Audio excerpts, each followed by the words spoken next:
ਜੀ ਸ਼ੁਕਰਾਨਾ ਗੁਰੂ ਜੀ ਦਾ ਲੱਖ ਲੱਖ ਵਾਰੀ ਸ਼ੁਕਰਾਨਾ ਜੀ। ਸਾਰੀ ਸੰਗਤ ਜੀ ਦਾ ਵੀ ਬਹੁਤ ਬਹੁਤ ਸ਼ੁਕਰਾਨਾ। ਮੈਂ ਪੰਜਾਬ ਤੋਂ ਬੋਲ ਰਹੀ ਹਾਂ। ਮੈਂ ਆਪਣਾ ਨਾਮ ਨਹੀਂ ਰਿਵੀਲ ਕਰਨਾ ਚਾਹੁੰਦੀ ਹਜੇ ਵੀ। ਮੈਂ ਪਹਿਲਾਂ ਇਸੀ ਪਲੇਟਫਾਰਮ ਦੇ ਰਾਹੀਂ ਕਾਫ਼ੀ ਜ਼ਿਆਦਾ ਸਤਸੰਗ ਅਪਲੋਡ ਕੀਤੇ ਸੀ। ਤੇ ਉਹਨਾਂ ਨੇ ਅੱਗੇ ਸ਼ੇਅਰ ਕੀਤੇ ਨੇ ਉਹਨਾਂ ਦਾ ਵੀ ਬਹੁਤ ਬਹੁਤ ਸ਼ੁਕਰਾਨਾ। ਤੇ ਮੈਂ ਅੱਜ ਗੁਰੂ ਜੀ ਦਾ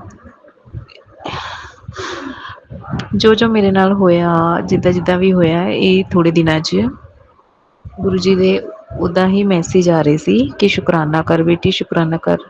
ਪਤਾ ਨੀ ਮੇਰੇ ਕੀ ਨੈਗੇਟਿਵਿਟੀ ਨੇ ਘੇਰਿਆ ਹੋਇਆ ਸੀਗਾ ਕਿ ਮੈਂ ਸ਼ੁਕਰਾਨਾ ਨਹੀਂ ਕਰ ਸਕਦੀ ਸੀ।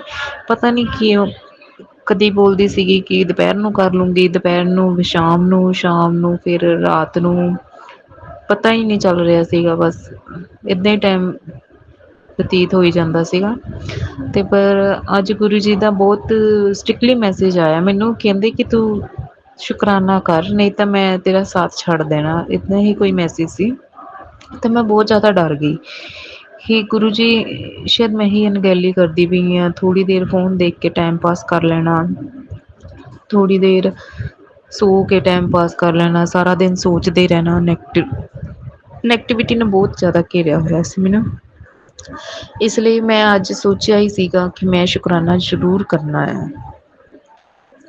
ਸਵੇਰ ਦੀ ਵੀ ਮੈਂ ਟਾਲੀ ਹੀ ਜਾਂਦੀ ਸੀਗੀ ਪਰ ਅੱਜ ਹੁਣ ਮੈਂ ਰਾਤ ਨੂੰ ਮੈਂ ਸੋਚਿਆ ਸੀਗਾ ਕਿ ਜਦੋਂ ਮੇਰਾ ਬੱਚਾ ਥੋੜ੍ਹੀ ਦੇਰ ਬਾਹਰ ਨੀਚੇ ਘੁੰਮਣ ਜਾਊਗਾ ਤਾਂ ਫਿਰ ਮੈਂ ਸ਼ੁਕਰਾਨਾ ਕਰੂੰਗੀ। ਕਿਉਂਕਿ ਸ਼ੁਕਰਾਨਾ ਮੈਂ ਇਕੱਲੇ ਬਹਿ ਕੇ ਗੁਰੂ ਜੀ ਦੇ ਸਾਹਮਣੇ ਮੈਂ ਤਾਂ ਹੀ ਕਰ ਸਕਦੀ ਹਾਂ ਨਹੀਂ ਤਾਂ ਮੈਨੂੰ ਬਹੁਤ ਜ਼ਿਆਦਾ ਨੈਗੇਟਿਵਿਟੀ ਨੇ ਘੇਰਿਆ ਹੋਇਆ ਪਤਾ ਨੀ ਕੀ ਹੋਈ ਜਾਂਦਾ ਆ। ਮੈਂ ਬਹੁਤ ਹੀ ਸ਼ਾਂਤ ਰਹਿਣ ਦੀ ਕੋਸ਼ਿਸ਼ ਕਰਦੀ ਹਾਂ ਪਰ ਘਰ ਦੇ ਮਾਹੌਲ ਏਦਾਂ ਬਣ ਜਾਂਦੇ ਆ ਕਿ ਬਸ ਬੋਲਣ ਨੂੰ ਮਜਬੂਰ ਕੀਤਾ ਜਾਂਦਾ ਹੈ। ਮੈਂ ਪਹਿਲਾਂ ਅੱਜ ਇਹ ਸ਼ੁਕਰਾਨਾ ਕਰਨਾ ਚਾਹੁੰਦੀ ਹਾਂ ਕਿ ਮੇਰੇ ਘਰ ਚ ਮੇਰੇ ਹਸਬੈਂਡ ਨਾਲ ਤਾਂ ਹੁਣ ਸਭ ਕੁਛ ਸਹੀ ਹੋਈ ਜਾਂਦਾ ਪਰ ਜਿਹੜੇ ਸਾਡੀ ਸਾਸੂ ਮਾਂ ਆ ਮੇਰੇ ਹਸਬੈਂਡ ਦੀ ਮੰਮੀ ਬਹੁਤ ਜ਼ਿਆਦਾ ਸਾਡੇ ਵਿੱਚ ਕਲੇਸ਼ ਕਰਵਾਉਣ ਦੀ ਕੋਸ਼ਿਸ਼ ਕਰਦੇ ਆ। ਜੇ ਮੈਂ ਉਹਨਾਂ ਦੀ ਗੱਲ ਨੂੰ ਕੋਈ ਰਿਸਪੋਂਸ ਤੱਕ ਨਹੀਂ ਦਿੰਦੀ ਤਾਂ ਵੀ ਉਹ ਮਤਲਬ ਕਿ ਉਸਨੂੰ ਏਦਾਂ ਵਧਾ ਚੜਾ ਕੇ ਦੱਸਦੇ ਆ ਕਿ ਉਹਨੇ ਇਹ ਨੀ ਕੀਤਾ ਉਹ ਨੀ ਕੀਤਾ ਉਹਨਾਂ ਨੇ ਮੈਨੂੰ ਸਾਫ਼ ਆਪਣੇ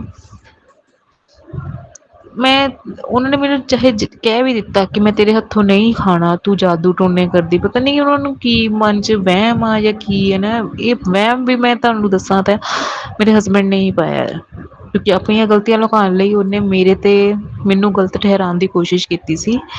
ਤੇ ਉਹਨੇ ਆਪਣੀ ਮਾਂ ਦੇ ਦਿਮਾਗ ਚ ਇਹ ਬਿਠਾਇਆ ਕਿ ਇਹ ਜਾਦੂ ਟੋਨੇ ਕਰਦੀ ਆ ਹੁਣ ਉਹਨੂੰ ਇਹੀ ਆ ਕਿ ਬਸ ਇਹ ਜਾਦੂ ਟੋਨੇ ਕਰਦੀ ਆ ਤੇ ਮੈਂ ਇਹਦੇ ਹੱਥੋਂ ਕੁਛ ਨਹੀਂ ਖਾਣਾ। ਠੀਕ ਆ ਮੈਨੂੰ ਮਨਜ਼ੂਰ ਆ ਠੀਕ ਆ ਮੈਂ ਫਿਰ ਵੀ ਇਹਨਾਂ ਨੂੰ ਜਦੋਂ ਕੋਈ ਨੀ ਘਰ ਹੁੰਦਾ ਤੇ ਮੈਂ ਚਾਹ ਪਾਣੀ ਸਭ ਕੁਛ ਇਹਨਾਂ ਨੂੰ ਟੈਮ ਟੂ ਟਾਈਮ ਪੁੱਛਦੀ ਹਾਂ। ਪੁੱਛਦੀ ਸੀ ਹੁਣ ਮੈਂ ਵੀ ਪੁੱਛਦੀ ਸੀ ਕਿਉਂ ਪੁੱਛਦੀ ਸੀ ਕਿਉਂਕਿ ਮੈਨੂੰ ਚੰਗਾ ਨਹੀਂ ਲੱਗਦਾ ਸੀ। ਕਿਉਂਕਿ ਮੇਰੇ ਗੁਰੂ ਜੀ ਨੇ ਮੈਨੂੰ ਇਹ ਨਹੀਂ ਸਿਖਾਇਆ। ਗੁਰੂ ਜੀ ਨੇ ਮੈਨੂੰ ਇਹ ਸਿਖਾਇਆ ਕਿ ਤੂੰ ਸਾਰਿਆਂ ਦੀ ਮਦਦ ਕਰ। ਸਾਰਿਆਂ ਦੀ ਮਦਦ ਕਰ ਮੈਂ ਪਤਾ ਨੀ ਕਿਸ ਰੂਪ ਦੇ ਵਿੱਚ ਹੁਣਾ ਹੈ ਤੂੰ ਸਾਰਿਆਂ ਦੀ ਮਦਦ ਕਰ। ਫਿਰ ਮੈਂ ਇਹ ਸੋਚ ਕੇ ਇਹਨਾਂ ਸੁਣਨ ਦੇ ਬਾਵਜੂਦ ਵੀ ਇਹਨਾਂ ਦਾ ਬਹੁਤ ਕਰਦੀ ਰਹੀ ਪਰ ਹੁਣ ਮੈਨੂੰ 2 ਹਫ਼ਤੇ ਪਹਿਲਾਂ ਹੀ ਮੈਨੂੰ ਇੱਕ ਮੈਸੇਜ ਆਇਆ ਜਿਸ ਵਿੱਚ ਗੁਰੂ ਜੀ ਨੇ ਮੈਨੂੰ ਇਹ ਦੱਸਿਆ ਕਿ ਜਿੰਨਾਂ ਦਾ ਤੂੰ ਕਰਦੀ ਪਈ ਆ ਉਹਨਾਂ ਨੇ ਨਹੀਂ ਕਰਨਾ ਤੇਰੇ ਨਹੀਂ ਬਣ ਸਕਦੇ ਉਹ ਤੂੰ ਕਰਨਾ ਛੱਡ ਦੇ। ਫਿਰ ਮੈਨੂੰ ਸਮਝ ਆਈ ਕਿ ਨਹੀਂ ਹੁਣ ਤਾਂ ਗੁਰੂ ਜੀ ਨੇ ਵੀ ਇਹੀ ਕਹਿ ਦਿੱਤਾ ਕਿ ਨਹੀਂ ਤੂੰ ਹੁਣ ਨਾ ਕਰ। ਮੇਰੇ ਮਨ ਤੋਂ ਵੀ ਕਈ ਦਿਨਾਂ ਤੋਂ ਆਵਾਜ਼ ਆਈ ਜਾ ਰਹੀ ਸੀ ਕਿ ਨਹੀਂ ਕਿ ਮੈਨੂੰ ਹੁਣ ਕਰ ਦੇਣਾ ਛੱਡ ਦੇਣਾ ਚਾਹੀਦਾ ਇਹਨਾਂ ਦਾ ਕਰਨਾ ਸਭ ਕੁਛ ਪਰ ਫਿਰ ਵੀ ਚਲੋ ਮੈਂ ਕਹਿੰਦੀ ਹਾਂ ਕਿ ਉਹਨਾਂ ਦੇ ਪੈਰ ਤੇ ਸੱਟ ਲੱਗੀ ਹੋਈ ਆ ਫਰੈਕਚਰ ਹੋਇਆ ਤੇ ਮੈਂ ਸੋਚਦੀ ਸੀ ਕਿ ਚੱਲ ਕੋਈ ਨੀ ਹਨਾ ਪਰ ਉਹਨਾਂ ਨੂੰ ਮੈਂ ਇੰਨੀ ਵੀ ਗੱਲ ਸਮਝਾਈ ਕਿ ਜਦੋਂ ਅਸੀਂ ਆਪਣੇ ਮਨ ਦੇ ਵਿੱਚ ਕਿਸੇ ਲਈ ਵੈਰ ਰੱਖਦੇ ਹਾਂ ਈਰਸ਼ਾ ਰੱਖਦੇ ਹਾਂ ਤੇ ਸਾਡੇ ਨਾਲ ਅਸੀਂ ਕਿਸੇ ਲਈ ਖੱਡਾ ਤਿਆਰ ਕਰਾਂਗੇ ਤੇ ਅਸੀਂ ਪਹਿਲਾਂ ਉਹ ਚ ਗਿਰਾਂਗੇ। ਮੈਂ ਇਹੀ ਚੀਜ਼ਾਂ ਉਹਨਾਂ ਨੂੰ ਸਮਝਾਈਆਂ ਪਰ ਉਹ ਨਹੀਂ ਮੰਨਦੇ, ਨਹੀਂ ਮੰਨਿਆ ਉਹਨਾਂ ਨੇ ਬਿਲਕੁਲ ਵੀ। ਜਦੋਂ ਵੀ ਮੈਂ ਕੁਛ ਵੀ ਰਸੋਈ ਦਾ ਕੋਈ ਕੰਮ ਕਰਾਂ, ਉਹਨਾਂ ਨੇ ਮੈਨੂੰ ਦੇਖੀ ਜਾਣਾ ਕੀ ਕਰਦੀ ਆ। ਇੱਥੇ ਤੱਕ ਕਿ ਮੈਂ ਇੱਕ ਅਸੀਂ ਮੈਂ ਉੱਪਰ ਵਾਲੇ ਪੋਸ਼ਨ 'ਚ ਰਹਿੰਦੀ ਹਾਂ। ਮਤਲਬ ਕਿ ਸਾਡੇ ਰੋਟੀ ਪਾਣੀ ਇਕੱਠੇ ਆ, ਪਰ ਜਦੋਂ ਮੈਂ ਨੀਚੇ ਜਾਂਦੀ ਹਾਂ ਤਾਂ ਵੀ ਮੈਨੂੰ ਦੇਖਦੇ ਰਹਿੰਦੇ ਕਿ ਕੀ ਕਰਦੀ ਕੀ ਨਹੀਂ। ਮੈਂ ਅਸੀਂ ਉੱਥੇ ਨੀਚੇ ਬੈਠ ਕੇ ਰੋਟੀ ਵੀ ਨਹੀਂ ਖਾ ਸਕਦੇ। ਮੈਂ ਇੱਕ ਵਾਰੀ ਬੈਠੀ ਹੋਈ ਸੀ ਤਾਂ ਮੈਨੂੰ ਮਤਲਬ ਕਿ ਲੱਤਾਂ ਮਾਰਨ ਲੱਗ ਗਏ। ਮੈਂ ਇੰਨੀ ਹੈਰਾਨ ਹੋਈ ਕਿ ਚਲੋ ਠੀਕ ਆ, ਮਨ 'ਚ ਹੁੰਦਾ ਹੈ ਕਈ ਵਾਰੀ ਗੁੱਸਾ ਗਿਲਾ ਸ਼ਿਕਵਾ ਹੁੰਦਾ, ਪਰ ਤੁਸੀਂ ਹਰ ਕਿਸੇ ਨੂੰ ਤਾਂ ਨਹੀਂ ਏਦਾਂ ਕਰ ਸਕਦੇ ਨਾ ਕਿ ਤੁਸੀਂ ਲੱਤਾਂ ਮਾਰਨ ਲੱਗ ਜਾਓਗੇ। ਹਨਾ, ਮੈਨੂੰ ਇੰਨਾ ਉਹ ਹੈ ਫਿਰ ਮੈਂ ਖਿਝ ਕੇ ਬੋਲੀ ਕਿ ਨਹੀਂ, ਕਿ ਮੈਂ ਇੱਥੇ ਬੈਠੀ ਪਈ ਹਾਂ ਤੁਹਾਨੂੰ ਦਿਖਦਾ ਪਿਆ, ਤੁਸੀਂ ਫੇਰ ਏਦਾਂ ਕਿਉਂ ਕਰ, ਉੱਠ ਜਾ ਫੇਰ ਏਦਾਂ ਮਤਲਬ ਕਿ ਬਹੁਤ ਰੂਡਲੀ ਉਹਨਾਂ ਨੇ ਮੇਰੇ ਨਾਲ ਬਿਹੇਵ ਕੀਤਾ। ਮੇਰੇ ਦਿਲ ਨੂੰ ਬਹੁਤ ਲੱਗੀ। ਮੈਂ ਆਪਣੇ ਹਸਬੈਂਡ ਨੂੰ ਵੀ ਨਹੀਂ ਦੱਸਿਆ ਇਹ ਗੱਲ। ਬਹੁਤ ਗੱਲਾਂ ਆ ਜੋ ਹਰਟ ਕਰਦੀਆਂ, ਹਰਟ ਇਸ ਲਈ ਕਰਦੀਆਂ ਕਿਉਂਕਿ ਇਹ ਸਾਰੇ ਗੱਲਾਂ ਮੇਰੇ ਹਸਬੈਂਡ ਨੇ ਆਪਣੀ ਮਾਂ ਦੇ ਦਿਮਾਗ 'ਚ ਬਿਠਾਈਆਂ ਆ। ਇੰਨਾ ਵਿਤਕਰਾ ਹੁੰਦਾ ਇੱਕ ਘਰ ਦੇ ਵਿੱਚ ਰਹਿ ਕੇ, ਬਹੁਤ ਜ਼ਿਆਦਾ ਵਿਤਕਰਾ ਹੁੰਦਾ। ਮਨ ਨੂੰ ਬਹੁਤ ਠੇਸ ਪਹੁੰਚਦੀ ਹੈ, ਪਰ ਫਿਰ ਗੁਰੂ ਜੀ ਦੇ ਮੈਸੇਜ ਦੇਖ ਕੇ ਪੋਜ਼ਟੀਿਵਿਟੀ ਆ ਜਾਂਦੀ। ਫਿਰ ਮੈਂ ਸੋਚਦੀ ਕਿ ਨਹੀਂ, ਹਰ ਇੱਕ ਦੀ ਮਦਦ ਕਰਨੀ ਚਾਹੀਦੀ, ਹਰ ਇੱਕ ਦੀ ਮਦਦ ਕਰਨੀ ਚਾਹੀਦੀ। ਪਰ ਕਦੋਂ ਤੱਕ ਏਦਾਂ ਹੀ ਚੱਲੂਗਾ। ਜਿਵੇਂ ਹਸਬੈਂਡ ਨਾਲ ਮੇਰਾ ਕੁਛ ਮਤਲਬ ਕਿ ਠੀਕ ਹੋਣ ਲੱਗਦਾ ਆ, ਅਸੀਂ ਦੋਨੋਂ ਖੁਸ਼ ਰਹਿੰਦੇ ਹਾਂ, ਤੇ ਉਹ ਵੀ ਦੇਖ ਕੇ ਉਹਨੂੰ ਪਤਾ ਨੀ ਕਿਉਂ ਮਤਲਬ ਕਿ ਸੜਦੀ ਰਹਿੰਦੀ ਆ। ਮੈਨੂੰ ਇਹ ਨਹੀਂ ਸਮਝ ਆਉਂਦਾ। ਮੈਂ ਇੱਕ ਵਾਰੀ ਪੁੱਛਿਆ ਵੀ ਕੀ ਮੇਰੇ ਕੋਲ ਕੋਈ ਜ਼ਮੀਨ ਹੈ ਕਿ ਜਿਹੜੀ ਤੂੰ ਲੈਣੀ ਆ, ਜਾਂ ਕੀ, ਮੈਨੂੰ ਕੁਛ ਸਮਝ ਨੀ ਆਉਂਦਾ। ਮੈਂ ਇੰਨੀ ਉਹ ਹੋ ਜਾਂਦੀ ਨਾ, ਕਈ ਵਾਰੀ ਮੈਨੂੰ ਬੋਲਣ ਤੇ ਮਜਬੂਰ ਕੀਤਾ ਜਾਂਦਾ।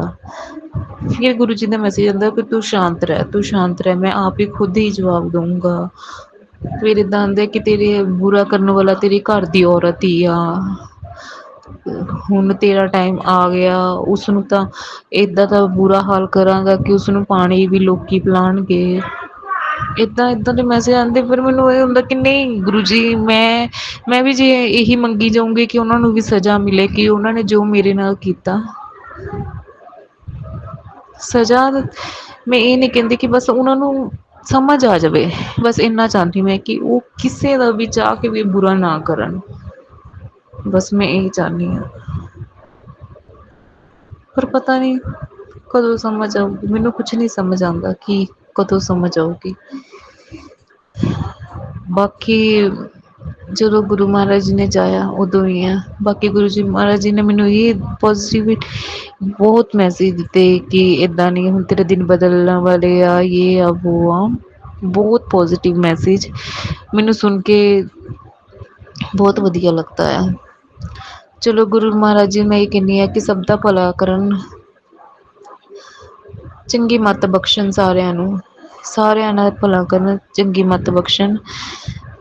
ਬਸ ਮੇਰੀ ਸੱਸ ਦੀ ਥੋੜ੍ਹੀ ਜਿਹੀ ਨਾ ਦਿਮਾਗ ਗੁਰੂ ਜੀ ਕਲੀਅਰ ਆਊਟ ਕਰ ਦੋ। ਉਹਦਾ ਦਿਮਾਗ ਬਹੁਤ ਜ਼ਿਆਦਾ ਮਤਲਬ ਕਿ ਮੈਂ ਕਹਿੰਦੀ ਹਾਂ ਬਹੁਤ ਜ਼ਿਆਦਾ ਉਹਦੇ ਗੰਦੇ ਗੰਦੇ ਵਿਚਾਰ, ਪਤਾ ਨੀ ਕੀ ਹੁਣ ਮੈਂ ਨਹੀਂ ਬੋਲਣਾ ਚਾਹੁੰਦੀ, ਪਰ ਉਹ ਬਹੁਤ ਜ਼ਿਆਦਾ ਗੰਦ ਬੋਲਦੇ ਆ। ਮੈਂ ਨਹੀਂ ਸੁਣ ਸਕਦੀ ਹੋਰ। ਬਹੁਤ ਜਿਹੜੀ ਮੈਂ ਗੱਲਾਂ ਕਹੀਆਂ ਵੀ ਨੀ, ਉਹ ਵੀ ਆਪਣੇ ਵੱਲੋਂ ਬਣਾ ਕੇ ਪਤਾ ਨੀ ਕਿੱਦਾਂ ਨਾ ਦੁੱਖ ਲੱਗਦਾ। ਚਲੋ ਕੋਈ ਨੀ, ਗੁਰੂ ਮਹਾਰਾਜ ਜੀ ਸਭ ਕੁਛ ਦੇਖਦੇ ਨੇ, ਸਭ ਕੁਛ ਦੇਖਦੇ ਨੇ।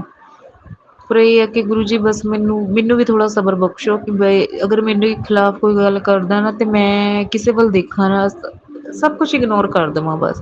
ਬਾਕੀ ਤੁਸੀਂ ਜਾਣੀ ਜਾਣ ਕੌਣ ਕੀ ਕਰਦਾ, ਮੇਰੇ ਕਸ਼ਟ ਕੱਟਦੇ ਤੁਸੀਂ ਕਹਿੰਦੇ ਕਿ ਤੇਰੇ ਰਿਸ਼ਤੇਦਾਰ ਤੇਰੇ ਬਾਰੇ ਗੱਲਾਂ ਕਰਦੇ ਆ। ਮੈਂ ਇਹੀ ਕਹਿੰਦੀ ਹਾਂ ਕਿ ਉਹ ਮੇਰੇ ਕਸ਼ਟ ਕੱਟਦੇ, ਮੈਂ ਕਿਸੇ ਤੋਂ, ਤੁਸੀਂ ਬਸ ਮੈਨੂੰ ਹੋਰ ਕੁੱਝ ਨਹੀਂ ਚਾਹੀਦਾ ਹੁਣ ਤਾਂ। ਬਸ ਗੁਰੂ ਜੀ ਮੇਰਾ ਇੰਨਾ ਕਰ ਹੋ ਜਾਵੇ ਕਿ ਮੈਨੂੰ ਕੋਈ ਚੰਗੀ ਜਿਹੀ ਜੋਬ ਬਲੈਸ ਕਰ ਦੋ, ਜਾਂ ਮੈਨੂੰ ਘਰੇ ਹੀ ਬੈਠੇ ਕੋਈ ਏਦਾਂ ਦਾ ਕੰਮ ਦੇ ਦੋ ਕਿ ਮੇਰੀ ਬਸ ਥੋੜ੍ਹਾ ਜਿਹਾ ਮੇਰੇ ਤੋਂ ਵੀ ਪੈਸਾ ਰੁਕਣ ਲੱਗ ਜੇ। ਮੇਰਾ ਕੁਛ ਵੀ ਨਹੀਂ ਹੁੰਦਾ, ਇਸ ਕਰਕੇ ਮੈਨੂੰ ਕਈ ਵਾਰੀ ਕਿਸੇ ਦੇ ਕੀ ਆਪਣੇ ਹਸਬੈਂਡ ਵੱਲ ਜਦੋਂ ਦੇਖਣਾ ਪੈਂਦਾ ਨਾ, ਤਾਂ ਮੈਨੂੰ ਥੋੜ੍ਹਾ ਜਿਹਾ ਹੁੰਦਾ ਕਿ ਮੈਂ ਨਹੀਂ ਥੋੜ੍ਹਾ ਜਿਹਾ ਕੁਛ ਜਿੱਦਾਂ ਮੈਂ ਪਹਿਲਾਂ ਇੰਡੀਪੈਂਡੈਂਟ ਸੀ ਉੱਦਾਂ ਹੀ ਰਹਿਣਾ ਚਾਹੁੰਦੀ ਹਾਂ। ਮੈਂ ਡਿਪੈਂਡੈਂਟ ਜਦੋਂ ਦੀ ਹੋਈ ਹਾਂ ਉਹਦੇ 'ਤੇ ਮੈਂ ਬਿਲਕੁਲ ਹੀ ਰਹਿ ਗਈ ਹਾਂ। ਮੈਨੂੰ ਕੁਛ ਨਹੀਂ ਸਮਝ ਆਉਂਦਾ, ਮੈਂ ਆਪਣੇ ਬੱਚੇ ਨੂੰ ਵੀ ਇੱਕ ਚੀਜ਼ ਖਰੀਦ ਕੇ ਨਹੀਂ ਦੇ ਸਕਦੀ ਹੈਗੀ। ਇਸ ਲਈ ਬਸ ਮੈਂ ਇਹ ਚਾਹੁੰਦੀ ਹਾਂ ਗੁਰੂ ਮਹਾਰਾਜ ਜੀ ਮੇਰੇ 'ਤੇ ਕਿਰਪਾ ਕਰ ਦੇਣ। ਅਤੇ ਇੱਕ ਛੋਟਾ ਜਿਹਾ ਸਤਸੰਗ ਹੋਰ ਆ, ਮੈਂ ਇਹ ਦੱਸਣਾ ਚਾਹੁੰਦੀ ਕਿ ਮੈਨੂੰ ਮਹੀਨਾ ਕੁ ਪਹਿਲਾਂ ਗੁਰੂ ਜੀ ਦਾ ਇੱਕ ਮੈਸੇਜ ਆਇਆ ਸੀਗਾ ਕਿ ਤੇਰੇ ਪਰਿਵਾਰ 'ਤੇ ਕੋਈ ਕਸ਼ਟ ਆ।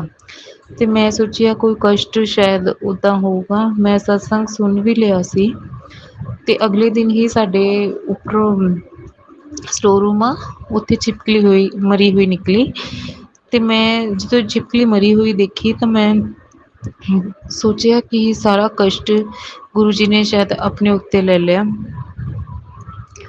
ਮੈਨੂੰ ਬਹੁਤ ਤਕਲੀਫ਼ ਹੋਈ। ਮੈਂ ਆਪਣੇ ਹਸਬੈਂਡ ਨੂੰ ਪੁੱਛਿਆ ਕਿ ਸ਼ਾਇਦ ਤੁਹਾਡੇ ਤੋਂ ਤਾਂ ਨਹੀਂ ਕੁਛ ਮਤਲਬ ਕਿ ਮਰੀ ਜਾਂ ਕਿੱਦਾਂ ਕਿ ਉਹ ਕਹਿੰਦੇ ਕਿ ਨਹੀਂ, ਮੈਂ ਜਦੋਂ ਰਾਤ ਨੂੰ ਦੇਖਿਆ ਤਾਂ ਉਹ ਮਰੀ ਪਈ ਸੀ, ਮੈਂ ਤੈਨੂੰ ਦੱਸਣਾ ਭੁੱਲ ਗਿਆ ਸੀ।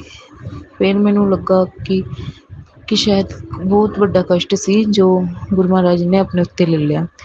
ਬਹੁਤ ਬਹੁਤ ਸ਼ੁਕਰਾਨਾ ਗੁਰੂ ਜੀ, ਹਰ ਪਲ ਦਾ ਸ਼ੁਕਰਾਨਾ, ਹਰ ਘੜੀ ਦਾ ਸ਼ੁਕਰਾਨਾ।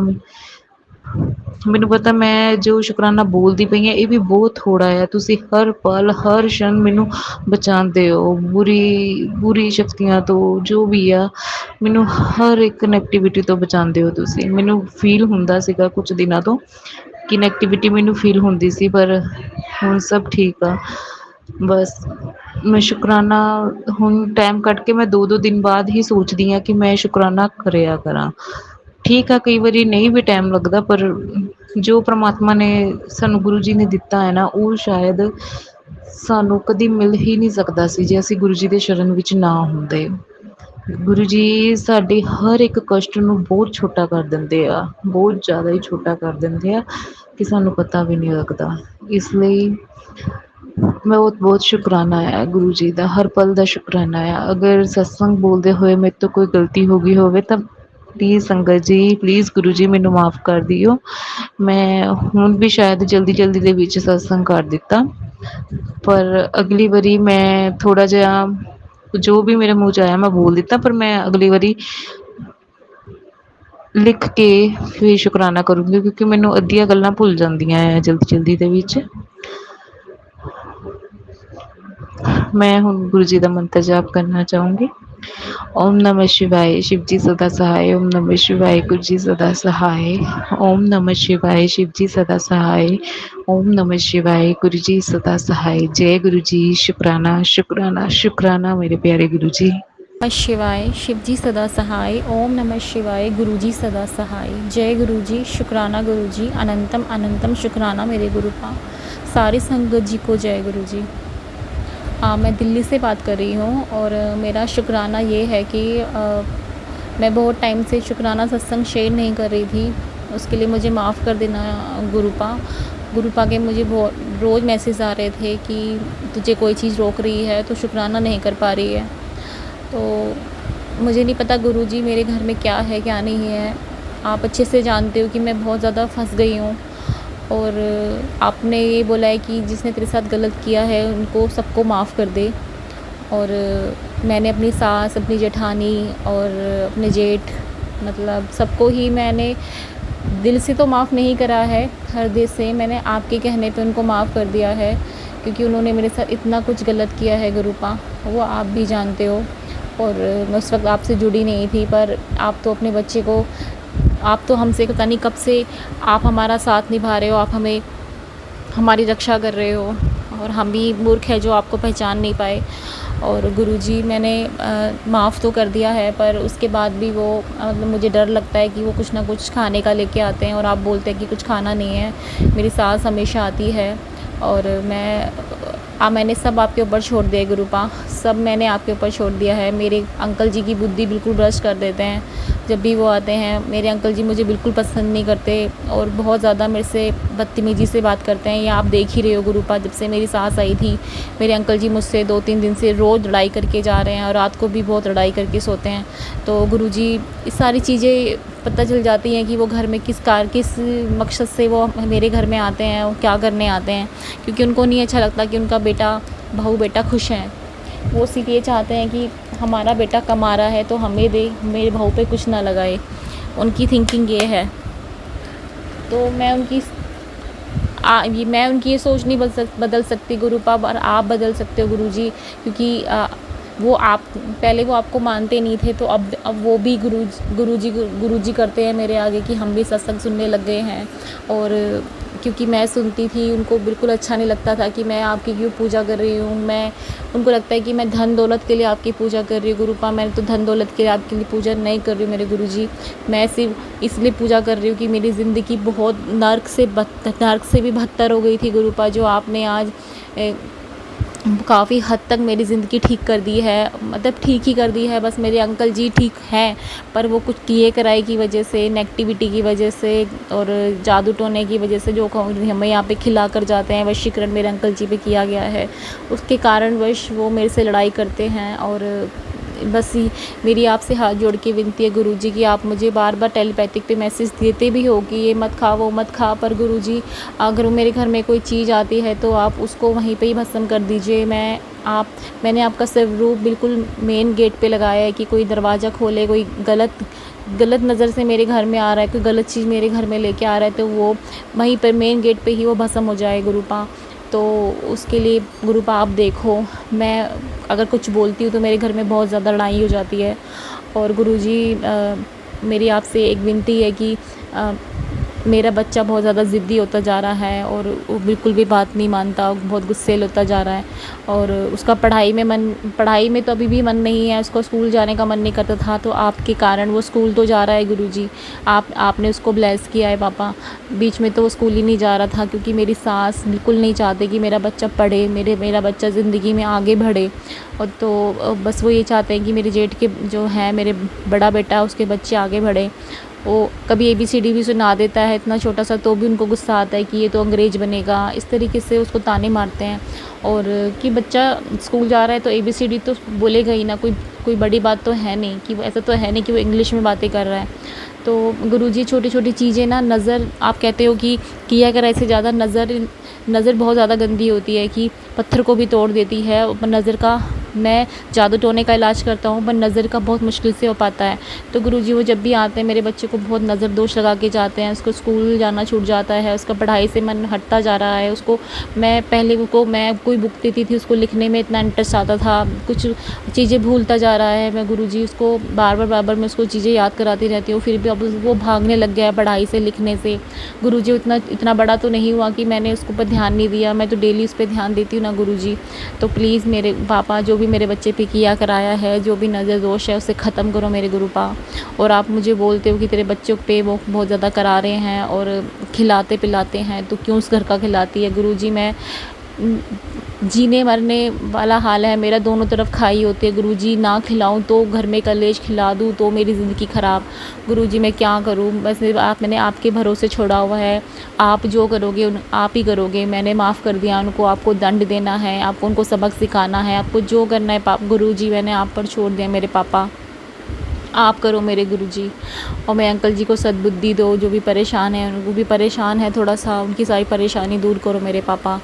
और मेरी आपसे एक हाथ जोड़ की विनती है, मेरे भाई का बेटा है, उसको मतलब उसको डॉक्टरों ने बोल दिया है कि इसका दिमाग है वो काम करना बंद कर रहा है। वो मतलब जितनी वो एज का है, वो उसको मतलब बहुत बच्चों से बहुत ज़्यादा पीछे है गुरुजी। मेरे भाई बहुत ज़्यादा टेंशन में है, मैं उसको देखकर बहुत ज़्यादा परेशान हो जाती हूँ।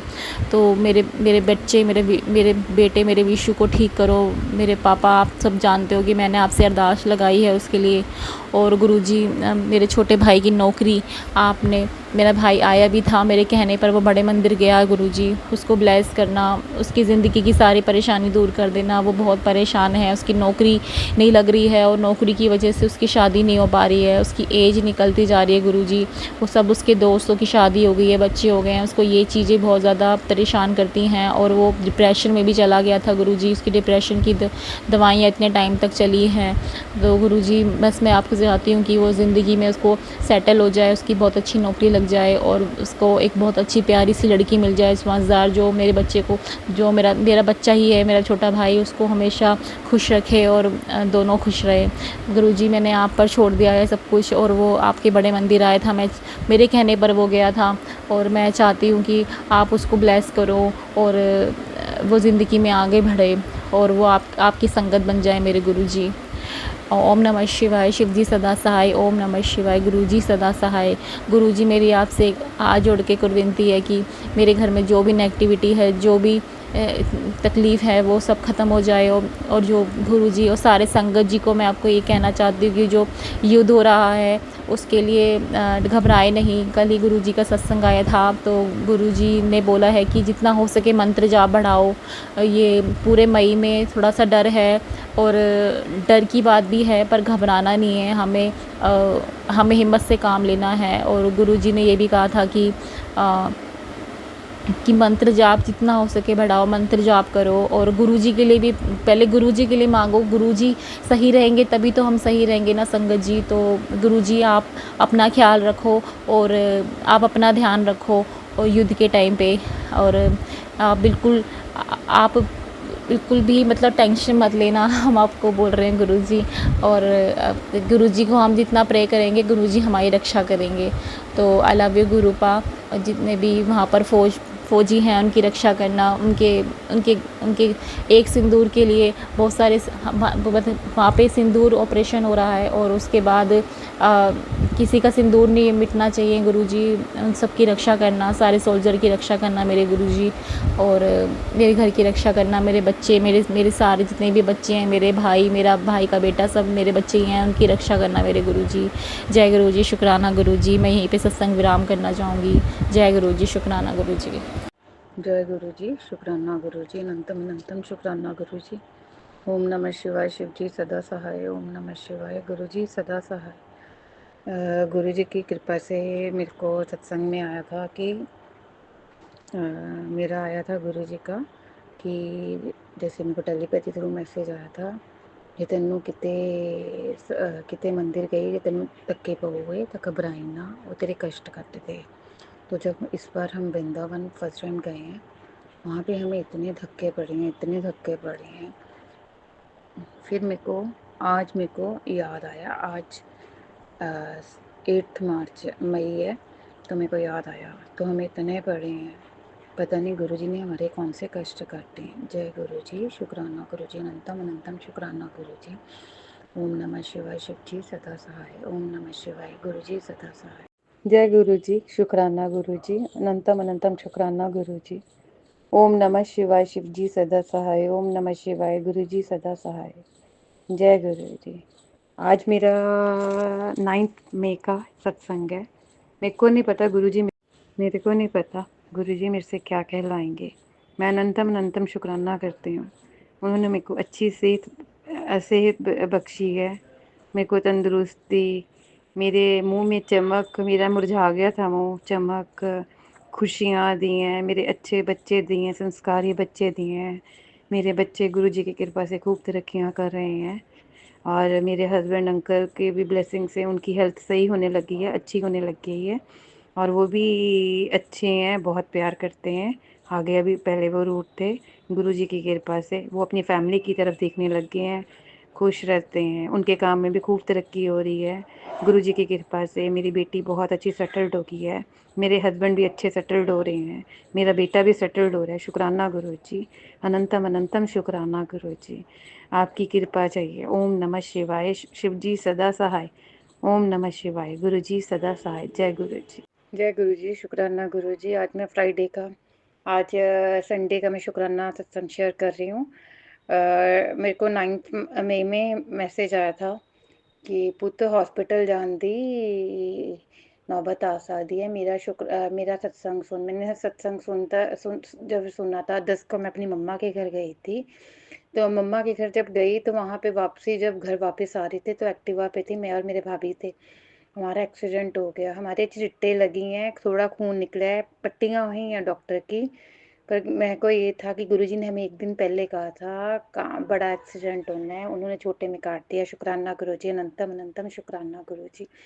ओम नमः शिवाय शिव जी सदा सहाय। ओम नमः शिवाय गुरु जी सदा सहाय। जय गुरु जी, शुक्राना। जय गुरु जी, शुक्राना गुरु जी, अनंतम अनंतम शुक्राना गुरु जी। ओम नमः शिवाय शिव जी सदा सहाय। ओम नमः शिवाय गुरु जी सदा सहाय। गुरु जी, आज अपना 12th में का सत्संग बता रही हूँ, शुक्राना सत्संग। मेरे को नहीं पता गुरु जी क्या बुलवाएंगे। मेरे को जैसे आया था गुरु जी मेरे को गुरु जी का मैसेज आया था, अपने बेटे का ध्यान रख। और मेरा 11th को एक्सीडेंट हो गया था, तो बड़ी चोट छोटे में लग गई थी। शुक्राना गुरु जी, अनंतम अनंतम शुक्राना गुरु जी। ओम नमः शिवाय शिव जी सदा सहाय। ओम नमः शिवाय गुरु जी सदा सहाय। जय जय गुरु जी, शुक्राना गुरु जी। मैं अपना आज का सत्संग शेयर कर रही हूँ।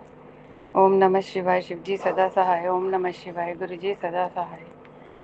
मेरे को गुरु जी का मैसेज आया था कि मैं तितली रूप जाऊँगा। कुछ दिन, मेरे को दिन नहीं याद, कुछ दिन पहले रात को गुरु जी मेरी रसोई में काफ़ी देर मेरे साथ मैं जब चपातियाँ बना रही थी तो साथ ही मेरे साथ गुरु छोटी बटरफ्लाई के रूप में आए थे।